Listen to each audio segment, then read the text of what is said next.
ఒక అబ్బాయి స్కూల్కి వెళ్ళే దారిలో రోజు చాలా కుక్కలు ఆడుకుంటూ ఉంటాయి అక్కడ. వాటిని చూస్తూ వెళ్తూ ఉంటాడు. ఒకరోజు స్కూల్కి వెళ్తుంటే తిరిగి వాళ్ళని అడిగారు, నాకు ఒక కుక్క పిల్లని ఇస్తారా అని అడిగారు. అంటే ఇందులో నీకు ఏ కుక్క పిల్ల కావాలి, ప్రతి కుక్క పిల్లకు 10,000 అని చెప్పారు. అప్పుడు ఆ అబ్బాయి ఆలోచించుకుంటూ ఇంటికి వెళ్ళాడు. మళ్ళీ ఒకరోజు ఆ అబ్బాయి స్కూల్కి వెళ్తూ దీనికంటే కొంచెం తక్కువ అమౌంట్ది లేదా అని అడిగారు. అడిగితే ఆ అబ్బాయి ఒక్క కుక్కపిల్ల ఉంది కానీ దానికి కాలు విరిగింది, అది బాగాలేదు, దానిని నువ్వు తీసుకున్నా కూడా అది నీతో ఆడుకోలేదు అని చెప్పాడు.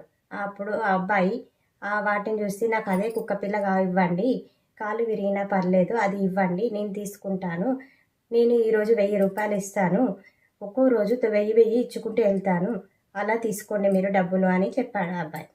అప్పుడు ఆ అబ్బాయి షాప్ అతను అన్నాడు కదా, నువ్వు ఈ కుక్క పిల్లను ఏం చేసుకుంటావు, దానికి కాలు బాగలేదు కదా, నువ్వు ఎలా ఆడుకుంటావు దాంతో, దాన్ని ఎలా మెయింటైన్ చేస్తావు అని చెప్పి ఆ షాప్ అతను అడిగాడు.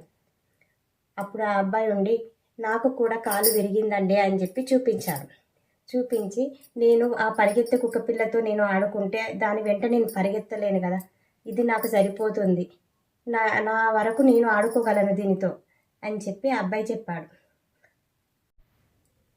అయితే ఈ కథలో ఏమవుతుందంటే, ఎంత పనికిరాని వస్తువు అని మనం అనుకుంటాము కానీ ఒక్కో సమయానికి దాని విలువ అది పెరుగుతూనే ఉంటుంది.